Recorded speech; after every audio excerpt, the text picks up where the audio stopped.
Boa noite, espectadores da Rádio Espírita.net.br. Retornamos à sua presença, ilustre companheiro, companheira, para que, de novo, em sua companhia, escutamos questões relativas à doutrina espírita, proposta que nos propomos realizar a partir do momento que nós, aprendizes dessa doutrina maravilhosa, dispomos-nos a colocar um pouco do nosso conhecimento, muito mais da nossa facilitação do que conhecimento, para que, interagindo conosco através dessa rádio, veículo importante de divulgação da doutrina espírita, de iniciativa do nosso companheiro Francisco Mamed, trabalhador da Federação Espírita do Estado do Espírito Santo, que juntamente com outros companheiros, vem a seu turno, de acordo com as suas possibilidades e dentro das suas limitações, trazendo a temática espírita para o debate, ainda que não consigamos aprofundar ao gosto e ao interesse de muitos, mas sobretudo aqueles iniciantes, aqueles que estão começando a doutrina, e aqueles que nos interessam a estudar, ou aqueles que podem nos auxiliar a fazer essa tarefa, nós possamos criar um debate a respeito dessa temática, criando alternativa para que você, em final do dia, preparando-se para o descanso, possa dormir com imagens, com sons, com mensagens, e sobretudo com assuntos bastante relevantes que vão te auxiliar na sua noite. Hoje o tema que trazemos é o livre-arbítrio. Eu sou José Carlos Fiorido e milito no Movimento Espírita do Estado do Espírito Santo, em Vitória, e sou da Cruzada dos Militares Espíritas. Pois bem, trazemos então hoje mais um fundamento da doutrina espírita, o livre-arbítrio. E quando nós falamos de fundamento, sendo uma doutrina metodizada, sistematizada e profundamente estudada, Kardec, o ilustre codificador da doutrina espírita, teve o cuidado de, ao apresentá-la ao mundo, revelando os seus fundamentos científicos, filosóficos e as suas consequências ético-morais, portanto religiosas, porque liga o homem a Deus, houve por bem sustentá-lo em princípios que formam, na verdade, o bloco monolítico de sustentação doutrinária da doutrina espírita. Quando Allan Kardec trouxe a doutrina espírita para o mundo e apresentou através do Livro dos Espíritos, a 18 de abril de 1857, depois de um longo tempo de estudos dos fenômenos das mesas girantes, antecipados pelos fenômenos de Heidesville e outros fenômenos de efeitos físicos que passaram a acontecer no mundo, ao que William Crookes dá o nome de invasão organizada dos espíritos, mas que era, na verdade, uma fase do fenômeno da manifestação dos espíritos que vieram por culminar com a apresentação da obra máxima, o Livro dos Espíritos, trazido a 18 de abril de 1857, conforme dissemos. Então aí estão, na verdade, sustentados os princípios básicos em que todo aquele que se dispõe a estudar a doutrina espírita precisa ser conhecedor desses fundamentos. O primeiro deles, então, recordando Deus, a inteligência suprema, anotada na pergunta 1 do Livro dos Espíritos, como a inteligência suprema, causa primeira de todas as coisas, criador e mantenedor e sustentador de todas as coisas, sendo as suas leis imutáveis.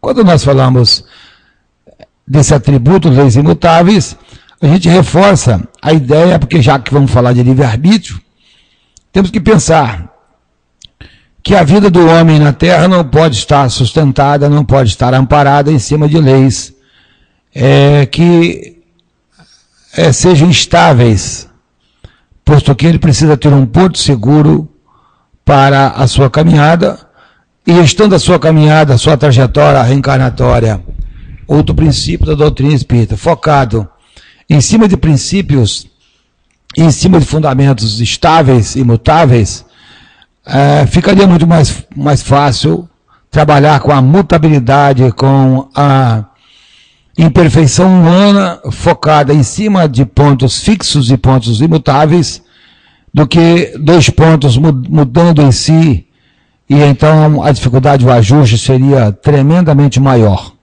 Em verdade, isso quer dizer que, olhando o ponto firme da criação, os princípios basilares, o homem tem sempre um norte que não muda de lugar para seguir.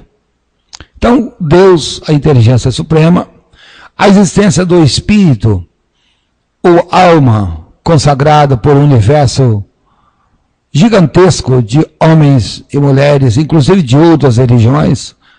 Todos nós somos espiritualistas porque cremos na existência da alma ou do espírito, alguns de uma forma ou de outras, mas é verdade que o universo significativo da humanidade crê na existência do espírito. O segundo princípio, a comunicabilidade dos espíritos. Estamos falando dos princípios fundamentais da doutrina espírita.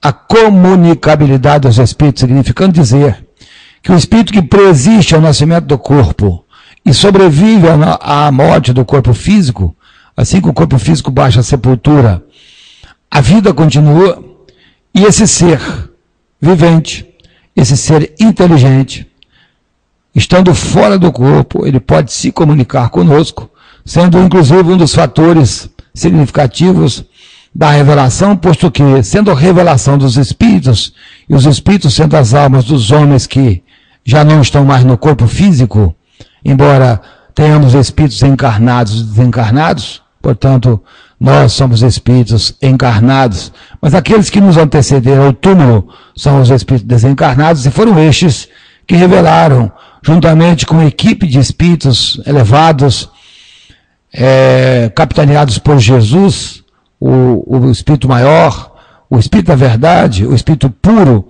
que organiza junto com Kardec, o Espírito Superior, a obra da codificação kardeciana, composta então de 5 obras, sendo a primeira, já dito, o Livro dos Espíritos, a segunda, o Livro dos Médiuns, a terceira, o Evangelho segundo o Espiritismo, a quarta, o Céu e o Inferno, e a quinta, a Gênese. Se você, caro ouvinte, deseja conhecer o Espiritismo, seria bom que você começasse a estudar nesta ordem, conquanto nada te obriga no Espiritismo, mas uma boa indicação seria seguir nessa ordem, porque, inclusive, as perguntas do Livro dos Espíritos, que são 1019, elas estão organizadas pedagogicamente, metodicamente, de modo que a leitura da pergunta anterior facilita o entendimento da posterior, assim como os capítulos também são organizados de tal maneira que, partindo do ponto conhecido, do ponto básico, daquele que todos nós aceitamos, é-nos fácil seguir, acompanhando com lógica, com razão e, sobretudo, construindo um conhecimento em cima de outro, a gente possa chegar ao final com um entendimento razoável da doutrina espírita. Então, na sequência, nós temos então a comunicabilidade dos espíritos, a reencarnação, que são os 4 princípios fundamentais que qualquer um de nós deva abordar, trabalhar, porque eles são, se não os mais importantes, mas eles sustentam de uma forma insofismável, posto que esses são possíveis, são princípios que estão quase que palpáveis. A partir daí nós temos a pluralidade de mundos habitados, significando dizer, com base no Evangelho de João, no capítulo 14, onde nós temos as muitas moradas da casa de meu pai, pluralidade de mundos habitados. Também temos a lei de evolução, partindo do princípio que Deus não criou nada estático, porque o amor pressupõe movimento, e tudo na obra tende a um fim, e esse fim ele se determina por augustas e sábias leis. Não sendo estático Deus, não poderia ser a sua obra estática. E aí nós poderíamos anotar o outro princípio, que é o objeto do estudo de hoje, que é o livre-arbítrio. E quando nós falamos de livre-arbítrio, há de se perguntar se é que nós temos livre-arbítrio. O que é que nos dá, em verdade, essa afirmativa, o que é que sustenta essa afirmativa, o que nos garante que nós temos livre-arbítrio? Em verdade, será que o temos? Será que os animais têm livre-arbítrio? Essas perguntas são importantes porque, na medida que nós começamos a perceber o universo à nossa volta, muitas perguntas surgem nas relações que nós estabelecemos com aqueles que estão à nossa volta. Então é importante que a gente busque estudar nos fundamentos filosóficos da doutrina, posto que, sendo ciência, explica as coisas materiais, sendo filosofia, que é o amor e a sabedoria, nos permite fazer as indagações aprofundadas a respeito dos problemas do ser, do destino, da dor, também nos remete a consequências ético-morais. E, portanto, ao falar de livre-arbítrio, é preciso que nós reflitamos a fim de que possamos entender por que ele existe, se é que ele existe. Então, a pergunta primeira que nós fazemos é: o que é o livre-arbítrio? E nas nossas anotações, a gente pode aqui, na verdade, buscar o suporte, afirmando que é a doutrina ou crença filosófica que defende, ou que pugna, ou que estuda a possibilidade da pessoa definir ou escolher as ações que realiza. Considerando o grau evolutivo que nós nos encontramos, uma boa pergunta é: em que grau evolutivo eu me encontro? E dependendo do grau evolutivo que me encontro, eu posso fazer essa pergunta: será que tem livre-arbítrio? Será que um homem analfabeto, um homem inculto, ele tem um livre-arbítrio mais aguçado, ou igual a um homem letrado, um homem culto, um homem dotado de potencialidades intelectuais? Quando nós então trazemos essa discussão, quando nós olhamos então na discussão, a gente precisa então estar atento, porque essas indagações surgem com muita veemência em nós, com muita força, e elas trazem para nós oportunidades importantes de refletir sobre o grau ou a capacidade que nós temos de definir a nossa vida. É verdade que nós não conseguimos realizar todas as coisas que pensamos realizar. Por exemplo, na medida que eu acho, ou que eu entendo que eu tenho livre-arbítrio total, eu posso me perguntar: será que eu posso passar pela parede que está à minha frente agora? Bom, se a matéria é obstáculo à matéria que sou, ou à matéria que visto, melhor dizendo, então já não posso dizer que tenho livre-arbítrio. Se eu não posso descer desse prédio, se não passando pela escada e não saindo pela janela a voar, também posso dizer que não tenho livre-arbítrio. Já que eu não posso, ou pelo menos total, já que eu não posso sair nu na rua, ou dirigindo em alta velocidade, eu já começo a afirmar que o meu livre-arbítrio está limitado por regras, sejam leis físicas, sejam leis humanas, sejam ordenamentos convencionados, ou dentro de uma ordem, dentro de uma ética, que estabelece as regras de liberdade, de conviver, do bem viver e de relações saudáveis. Então a existência do livre-arbítrio tem sido uma questão fundamental na história da filosofia, na história da ciência, na história da pedagogia, na história da medicina, por que não?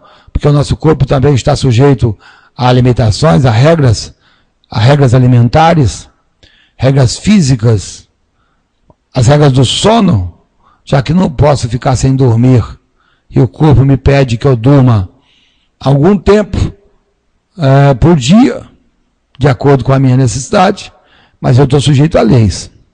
Então, esse conceito de livre-arbítrio, ele tem implicações de diversas ordens, religiosas, morais, psicológicas e até mesmo científicas, por que não? Quando nós falamos das implicações psicológicas, nós sabemos que toda vez que alguém lesa, usando o seu livre-arbítrio, o direito de alguém, seja agredindo, moral ou fisicamente, ele pode, na verdade, gerar complicações de diversas ordens. Assim como no direito, toda vez que eu leso o direito de alguém, usando o meu livre-arbítrio, compete ao outro lesado está sujeito também à utilização do seu livre-arbítrio para que ele rechace a minha lesão ou ele busca a reparação do direito que tem lesado. Então, estudar essa questão é fundamental e a doutrina espírita então traz para nós, com fundamento na ciência espírita, questões importantes. Assim como no domínio religioso, o livre-arbítrio pode implicar que uma divindade onipotente não impõe o seu dever sobre a vontade e as escolhas individuais, respeitando então o direito, já que nos foi dado esse arbítrio, o Criador, ele respeita conquanto até certo limite, posto que se nós fôssemos absolutamente soltos e descompromissados com os limites, a nossa ignorância moral e a nossa ignorância intelectual, ela colocaria para nós obstáculos difíceis de ser superados, porque também sabemos que a lei de liberdade, ela gera implicações de diversas ordens, sobretudo a lei de causa e efeito. E a lei de causa e efeito é um freio para o livre-arbítrio, significando dizer que toda vez que eu uso o livre-arbítrio em desequilíbrio com a lei natural, ou a lei de causa e efeito, eu gero um fato que vai determinar implicações de ordem kármicas futuras, gerando responsabilidades espirituais. Então, quando nós trazemos esse assunto, ele se torna, na nossa leitura, relevante, porque ele vai determinar os passos que o homem dá na direção daquilo que ele veio buscar. E aí, então, já que falamos de livre-arbítrio, seria importante nós perguntarmos o que eu vim fazer aqui na Terra, já que não sou daqui. Por que eu devo me sujeitar às leis e às ordens e os ordenamentos jurídicos, morais, religiosos, administrativos do lugar onde eu vivo? Em primeiro lugar, nós lembramos que sem ordem e sem disciplina não haveria progresso. E aí, quando nós estamos falando desse princípio da doutrina espírita, estamos falando de leis morais. Também o livro dos Espíritos trata para nós, no livro 3º, as 10 leis morais. Veja que nós já falamos da lei de liberdade, estamos falando da lei de sociedade e agora estamos falando da lei de progresso. Já que a ordem e a disciplina, elas são fundamentais para que o processo de evolução se dê. Fundamentado na cooperação, fundamentado na assunção das responsabilidades de cada um, especialmente quando o trabalho é coletivo, e quando cada um tem a responsabilidade de realizar a sua tarefa, para que a tarefa feita coletivamente possa se encaixar dentro do projeto de construção desse objeto, dessa coisa ou dessa proposta, de tal maneira que, então, ao final, nós tenhamos um produto pronto, acabado e de qualidade. Se cada um resolvesse usar o seu livre-arbítrio a seu modo, muito possivelmente, nós não teríamos um produto acabado, posto que alguém no meio do caminho poderia simplesmente desistir de realizar uma fase do processo e de construção, e ao final, ao apresentarmos o produto, nós teríamos que apresentá-lo faltando uma parte, portanto ele não estaria perfeito e nem acabado. Então, nos remetendo aos objetos do estudo, nós vamos buscar socorro no Livro dos Espíritos, na questão 843. Uma pergunta simples, mas profunda. Tem o homem o livre-arbítrio dos seus atos? Veja a pergunta. Tem o homem o livre-arbítrio dos seus atos? Será que tem? E quando então a gente traz a própria resposta que os Espíritos nos trouxeram, nós queremos dar aqui boas-vindas a Vila Pontal, que está aqui na nossa tela, deixando aberto para a pergunta que queira fazer, e prosseguimos então na resposta que os Espíritos deram a Kardec. Tem o homem o livre-arbítrio dos seus atos? Pois que tem a liberdade de pensar, tem igualmente a liberdade de obrar. Sem o livre-arbítrio, o homem seria máquina. Em verdade, é preciso lembrar que o Livro dos Espíritos dá respostas genéricas. E ele está falando aqui para o homem. Está falando aqui para o ser. Inegavelmente, cada pessoa tem a sua trajetória. Inegavelmente, aquele homem que tem mais cultura e mais moralidade, ele tem um livre-arbítrio muito mais desenvolvido do que aquele que ainda não tem cultura e não tem intelectualidade. Não significa dizer que sejam desiguais as duas pessoas. Eles são iguais perante Deus, porém são diferentes nas conquistas que realizaram, posto aquele que tem mais intelectualidade e aquele que tem mais moralidade, ele tem mais experiências, portanto pode ter sido criado primeiro ou pode ter trilhado o caminho da evolução com mais, digamos, direcionamento, com mais equilíbrio do que aquele que ainda não tem. Portanto, aquele então que carrega melhor capacidade de discernimento daquilo que pretende realizar, é capaz de fazer melhores escolhas e, portanto, então, por merecimento, ele conquista o direito de fazer as suas escolhas. Mas é verdade, se o homem não tivesse o livre-arbítrio, ele seria considerado uma máquina, assim como as máquinas que nós manuseamos, o nosso computador, a nossa geladeira, nosso fogão, nosso carro, que pode até ter alguns comandos inteligentes, como é o caso do computador, do telefone, da máquina fotográfica e outros equipamentos, mas ele só funciona se eu acionar um botão que liga e depois acionar os comandos às quais estão ligadas as funções que eu quero executar. Então o homem, já que ele nasce com o livre-arbítrio, ele goza, conforme pergunta a questão 844, ele goza do livre-arbítrio desde o seu nascimento?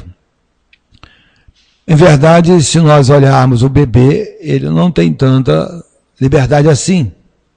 A criança nasce limitado. O espírito que ali habita é um espírito já com experiência.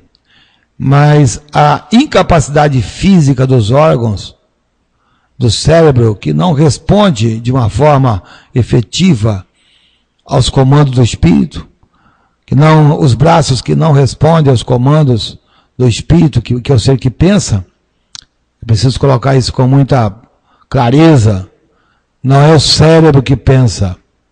O cérebro é uma máquina de que se vale o espírito, onde através de comandos elétricos ele aciona as células cerebrais e elas emitem então um comando através das sinapses que alcançam os músculos e os nervos a fim de produzir o resultado desejado. Todo aquele que achar que é o corpo que pensa, eu sugiro então que vá a um necrotério e tente conversar com um cadáver que acaba de morrer. Alguém que acabou de morrer, não estando mais o espírito habitando nele, ele perde a capacidade de pensar. Porque quem pensa, em verdade, é o espírito. Embora o cadáver tenha cérebro, possa ter morrido ou desencarnado de uma lesão do pé, portanto, estando o seu cérebro perfeito, há poucas horas pensava perfeitamente, mas agora, sem a condição da habitabilidade do espírito no corpo, ele perde a capacidade de pensar, porque o ser essencial, que é o espírito, não está mais ali. Então o bebê, nas primeiras fases de vida, ele tem a liberdade quase nula, porque o seu corpo ainda não oferece condições para dar respostas a que o espírito deseja. Mas na medida que ele vai desenvolvendo os seus órgãos, os seus braços, os seus músculos, os seus nervos, na medida que ele é capaz de interpretar as imagens que recebe, na medida que é capaz de interpretar os sons, os movimentos, o direcionamento, o ordenamento do entorno, a fim de que ele possa se movimentar com desenvoltura, ele acaba logrando obter o desenvolvimento do seu livre-arbítrio de acordo com o desenvolvimento das suas faculdades. Então, estando os pensamentos em concordância com a sua idade, reclama a criança e aplica o seu livre-arbítrio àquilo que lhe é necessário. Ele passa, então, a alimentar-se daquilo que quer, ele passa a controlar os seus comandos fisiológicos, de tal maneira que vai ao banheiro na hora que ele sinta vontade, ou logo depois, não necessariamente naquela hora, ele pode comandar o seu corpo, postergando alguns atos, de tal maneira que ele passa a aplicar-se, a comandar-se, de tal maneira que aprenda a decidir, a definir a sua vida, definir os seus passos. Então, há obstáculos ao livre-arbítrio que são as predisposições instintivas, conforme relata a questão 845, as quais o homem já traz consigo ao nascer. E é importante tratar dessas predisposições instintivas que o espírito traz ao reencarnar, quais sejam elas, aquelas que vão ajudar a sua trajetória no processo de evolução, como também podem atrapalhar o seu processo evolutivo. E nós reportávamos nesta manhã, quando falávamos para um grupo de pessoas, que no caso da homossexualidade, por exemplo, a doutrina espírita coloca com muita clareza a questão da homossexualidade, mas considera que o espírito, ao reencarnar, ele traz consigo as suas predisposições, os seus desejos, as suas imperfeições. Então o espírito não tem sexo, ele pode nascer homem ou mulher. O sexo físico está no corpo, o psiquismo está no espírito. Ele pode carregar no seu psiquismo tendências a desenvolver a homossexualidade, isto é, desejar estar com a mulher, ou desejar estar com um homem, sendo homem ou mulher. Mas quanto daí a deitar-se ou ter relacionamento sexual com a pessoa do mesmo sexo, essa questão é da própria escolha do indivíduo. E se o projeto reencarnatório ele foi propiciado a que o espírito melhore-se, certamente o Criador dotou o espírito que nasce com essa predisposição de uma força moral capaz de resistir a esse arrastamento que não é irresistível. Ele pode ser forte, mas ele não é irresistível. É possível resistir e é possível então enfrentar o desafio do desarranjo psíquico do seu psiquismo masculino e feminino e então não desenvolver o hábito de relacionar-se com pessoas do mesmo sexo. E então, por isso, educando-se, ele pode, então, melhorar-se. Nessa linha de raciocínio, é de se estranhar que o nosso país há alguém lutando hoje para que essa liberdade,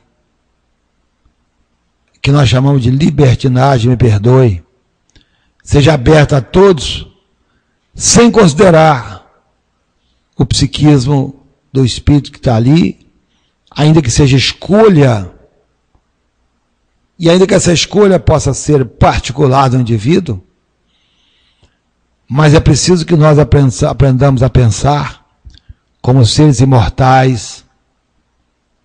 É preciso que nós aprendamos a pensar de acordo com as leis morais, com a lei natural, com as finalidades do porquê de um corpo masculino e de porquê um corpo feminino e todas as repercussões inerentes a essa questão. Não nos cabe fazer qualquer discriminação a quem quer que seja, em qualquer situação. Não nos cabe atirar pedra de qualquer ordem, até porque entre nós, se não desejamos estar na cama com pessoas do mesmo sexo, mas não raro também nós burlamos as regras e estamos na cama com pessoas com as quais nós não podemos estar, por exemplo, cometendo adultério.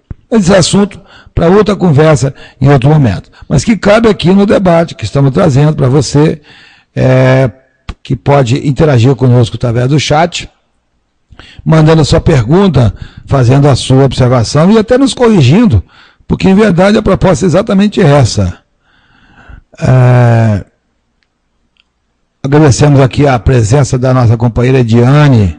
Obrigado, Diane, pela informação da imagem. E se você tiver aí alguma informação, alguma correção a nos fazer, alguma pergunta, estamos atentos aqui à sua manifestação. Então, prosseguindo no nosso estudo, os espíritos que se simpatizam com essas disposições, as disposições inatas, aquelas a que nos reportávamos das tendências, eles podem, inclusive, nos influenciar. E no universo do livre-arbítrio, é fundamental que tratemos também da questão da influência do meio. Quando somos jovens, os nossos pais se preocupam muito com as nossas companhias.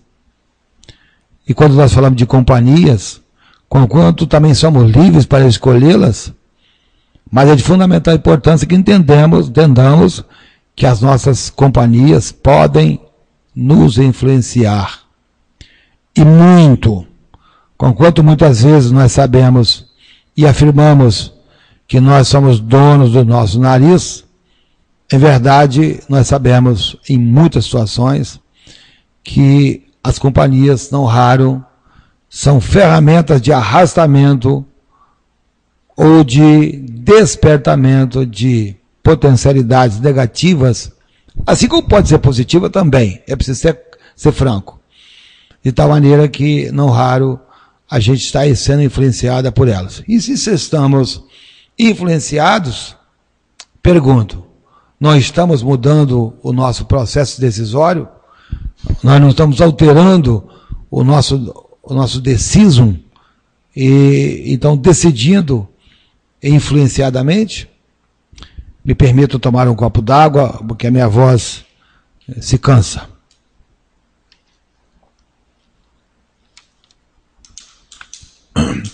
Nessa linha de raciocínio, a nossa proposta ao debater a questão do livre-arbítrio, percebamos então que ele não é tão livre quanto nós imaginamos que seja.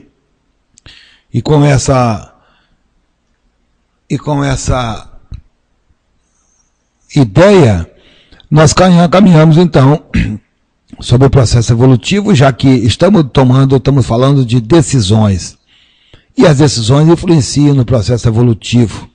E nós não podemos deixar de afirmar, e é preciso que sustentemos, que a matéria exerce muita influência sobre o espírito, podendo embaraçar as suas manifestações.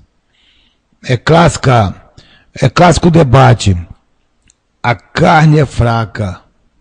Será que a carne que é fraca ou o espírito que é fraco?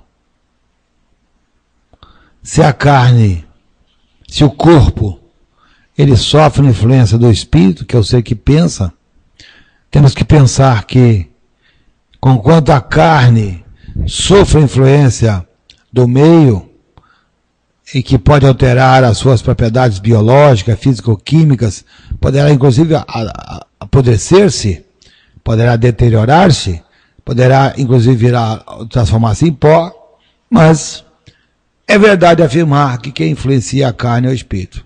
Então, o desejo de ir no relacionamento que citávamos, num contato íntimo com pessoa do mesmo sexo, ou o desejo de ir ao bar beber, ou drogar-se, ou pular a cerca, como se diz aí vulgarmente, no adultério, ou qualquer outra atitude que venha a gerar um desarranjo íntimo ou social no nosso entorno, vai verdadeiramente partir do espírito que é fraco.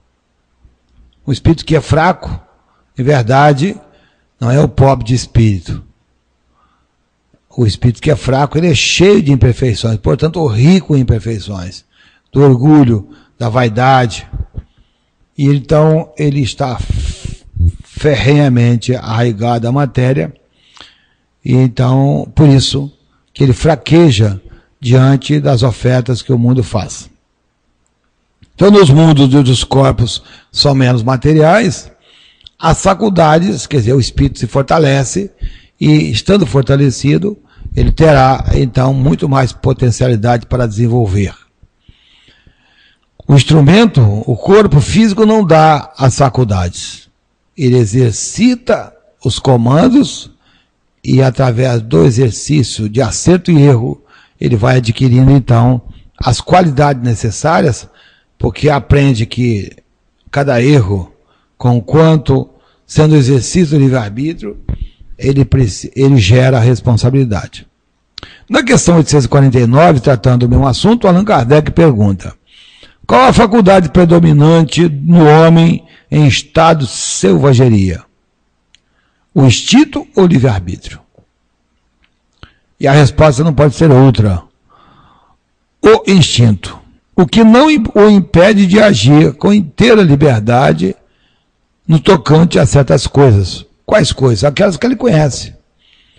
O homem primitivo, ele lida bem com a natureza, ele lida bem com a pesca, com a caça, porque ele já desenvolveu experiências relativas à necessidade da sua sobrevivência.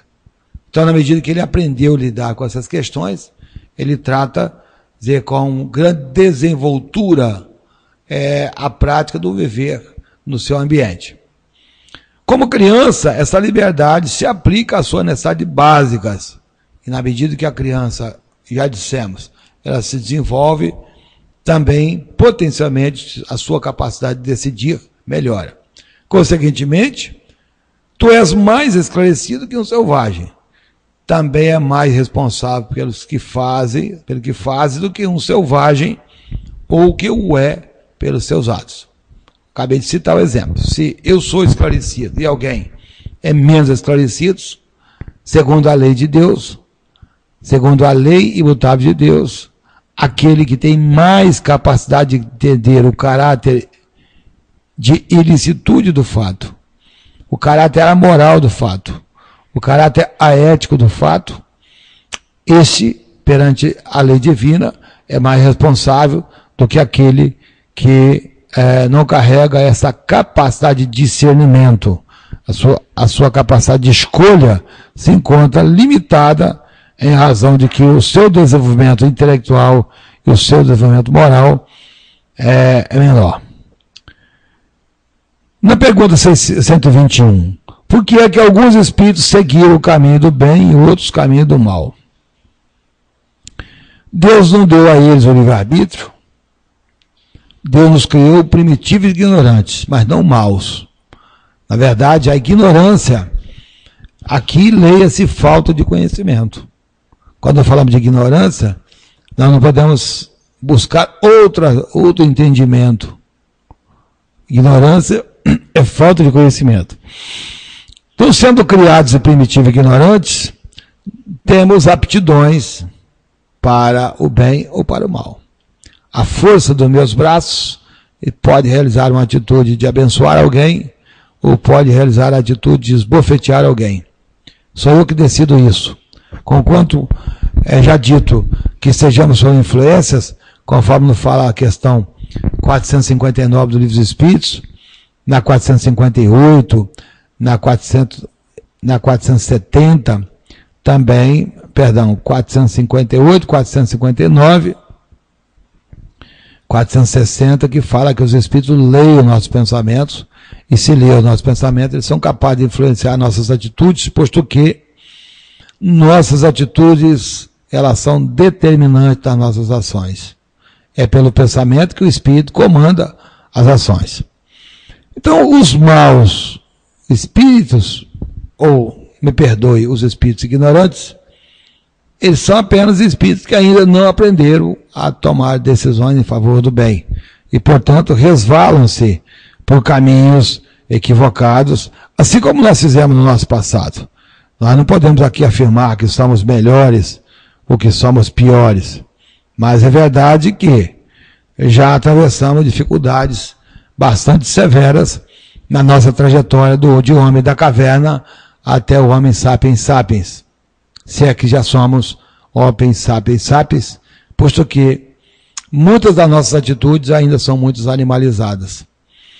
Ainda nós, falando da evolução, reparamos que muitos de nós ainda têm atitudes bastante primitivas. Eu pergunto sempre, quando sou convidado a falar sobre o assunto, se alguém já viu um cachorro correr atrás de alguém amanhã, porque anteontem alguém lhe pisou no rabo. O cachorro, não sendo um animal racional, ele não é capaz de pensar de forma inteligente.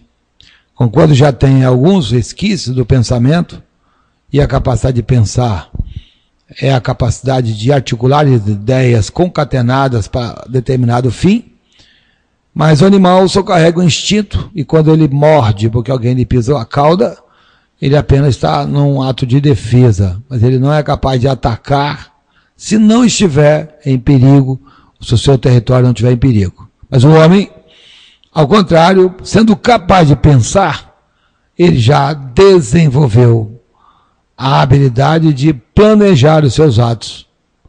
E por não termos ainda moralidade suficiente, então o planejamento dos nossos atos podem gerar atitudes desastrosas no que concerne a harmonia das leis da sociedade, a lei de convivência, as leis naturais. Então é por isso que alguém é capaz de perseguir outra pessoa e depois de longo tempo de perseguição é capaz de exterminá-la. Na pergunta 622, como pode os espíritos em sua origem, quando ainda não têm consciência de si mesmo, gozar da liberdade de escolha entre o bem e o mal? Olha a resposta.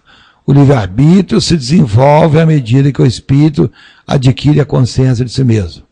Na 780, o progresso moral acompanha sempre o progresso intelectual? Nós sabemos que não, embora decorra deste, mas não segue imediatamente.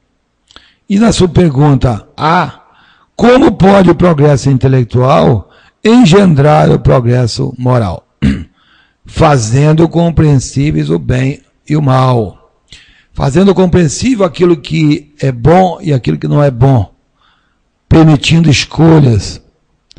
Se nós vamos comprar um carro, quando nós não conhecemos marca de carro, nós escolhemos um mecânico, uma pessoa da família mais experiente, que vá conosco nos orientar à escolha. Se nós conhecemos, nós já podemos ir sozinhos. Então, quando nós compreendemos o objeto que está diante de nós, como nós compreendemos as pessoas que estão à nossa volta, ou os fatos que estão à nossa volta, então nós temos condição de fazer melhores escolhas, de fazer melhor aprendizado, de tomar decisões mais brilhantes, decisões mais claras, decisões mais impactantes no processo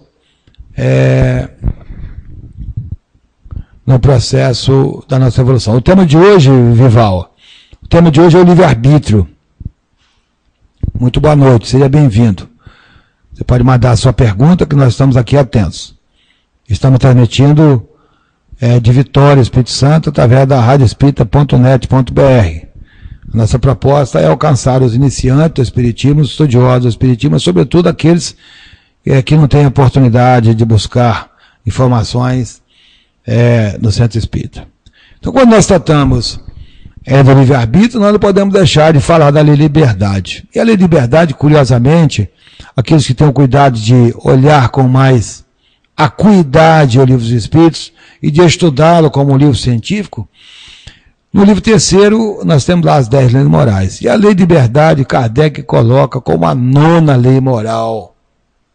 Se nós temos os princípios, um deles estamos estudando, que é o livre-arbítrio, mas a lei de liberdade, Kardec coloca lá, antes da lei de amor, justiça e caridade. Ele coloca como a penúltima. E uma boa pergunta é: por que será que Kardec coloca a lei de liberdade depois da lei de igualdade, depois da lei de progresso, depois da lei de sociedade? Porque verdadeiramente, vamos pensar um pouco, só temos liberdade depois de conhecer as coisas que nos cercam. A minha liberdade vai até onde começa do outro. E se eu respeito isso, é porque eu tenho o outro como meu igual. Olha que interessante. Se eu respeito o direito do meu próximo, e se eu o amo, é porque eu o tenho como igual. E, portanto, não querendo eu que ele mexa nos meus direitos, na minha liberdade, no limite da minha liberdade, então eu também não mexo no dele.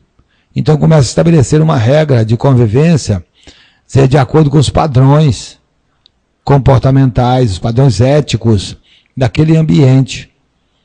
E aí então as pessoas começam a se organizar. Quando tem alguém que fere esse direito, então porque ele não entendeu a lei de progresso, é porque ele não entendeu as regras de convivência social. E essa pessoa está doente.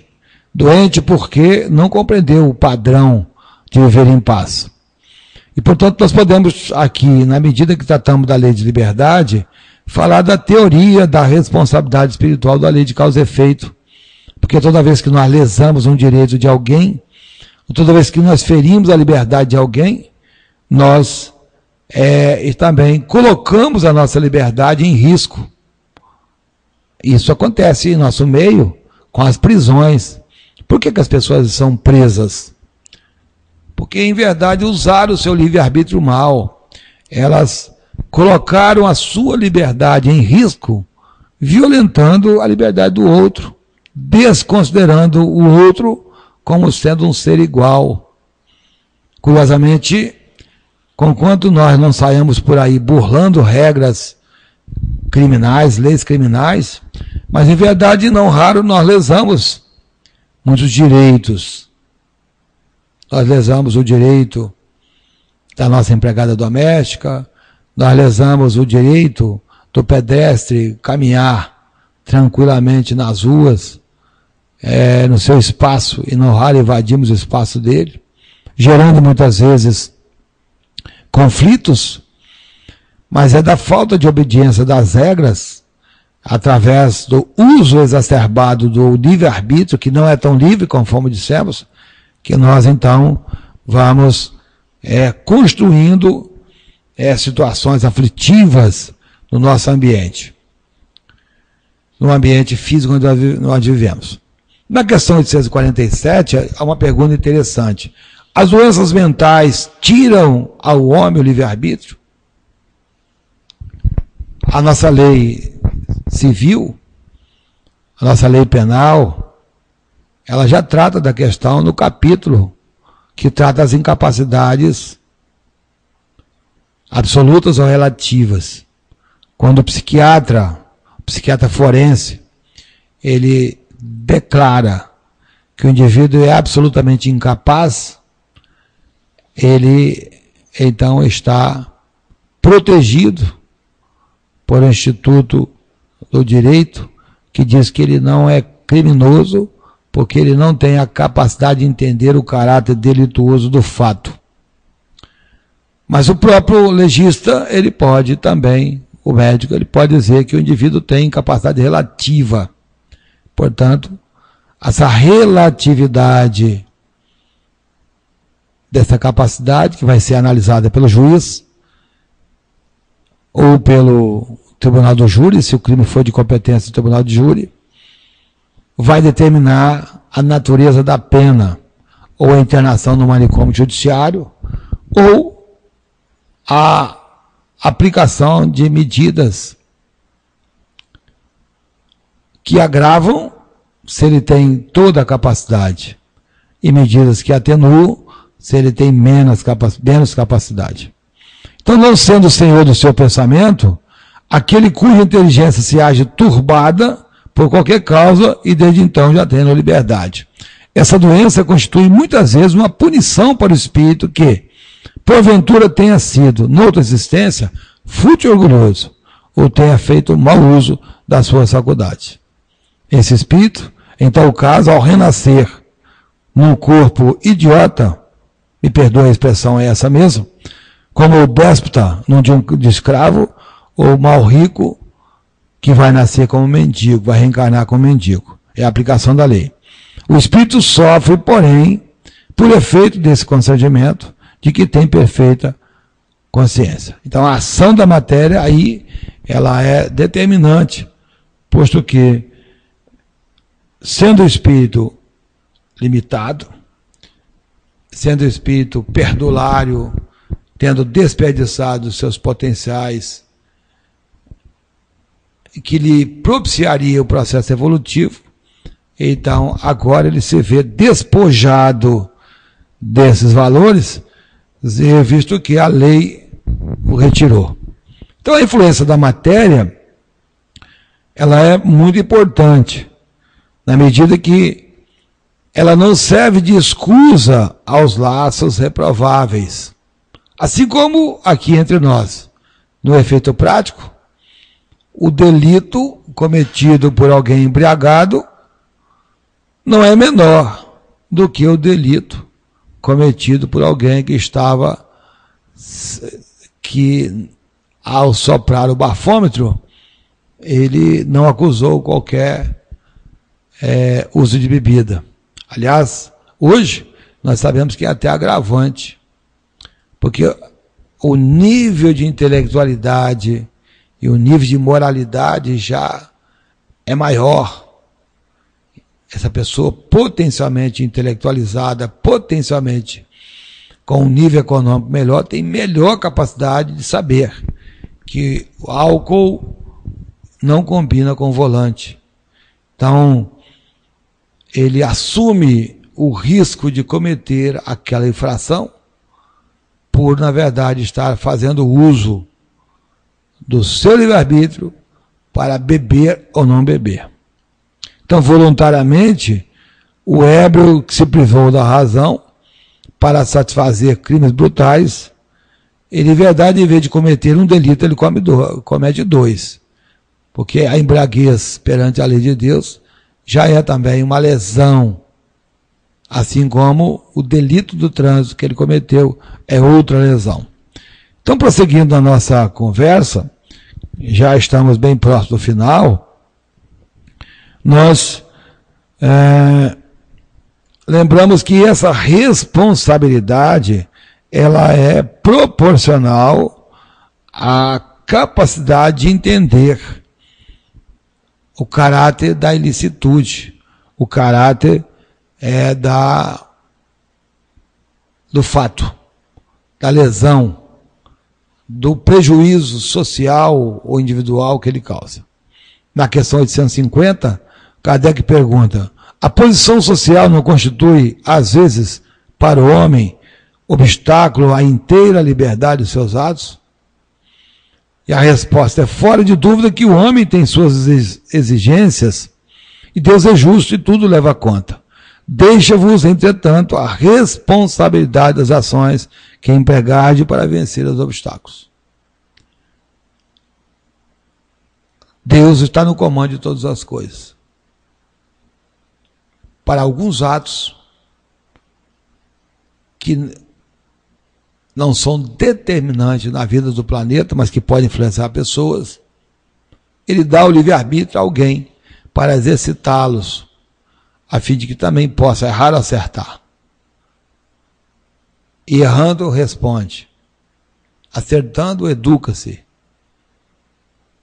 Mas, com base na lei de causa e efeito, nenhum daqueles que, porventura, fosse alcançado pelo erro desse governante, dessa pessoa, ele estaria inocentado, porque, sendo sábias e augustas as leis divinas sendo imutáveis, todo o processo, todo ele, sem exceção, está sob proteção da divina e augusta leis.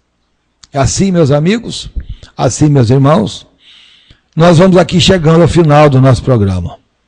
Nós vamos agradecendo a sua presença, agradecendo o seu apoio em clicar no nosso programa, revê-lo durante o dia ou acompanhando aqui ao vivo, mandando a sua pergunta, fazendo a sua observação, mandando a sua informação a respeito da qualidade do áudio e vídeo, acessando outros programas dessa iniciativa tão feliz que o nosso companheiro Mamed foi capaz de colocar no ar, a despeito das dificuldades que surgiram, mas abrindo então a oportunidade de um canal de comunicação nossa, ainda que com dificuldades, com as nossas limitações, mas com grande carinho, com grande respeito por você que nos escuta, que nos assiste e que nos motiva a prosseguir. Nós queremos agradecer a sua presença, dizer da alegria de estarmos aqui toda quarta-feira de 22h30 às 23h30, desejando você uma boa noite e que o seu dia de amanhã seja pleno de paz e de harmonia. Que Deus nos abençoe, muita paz a todos.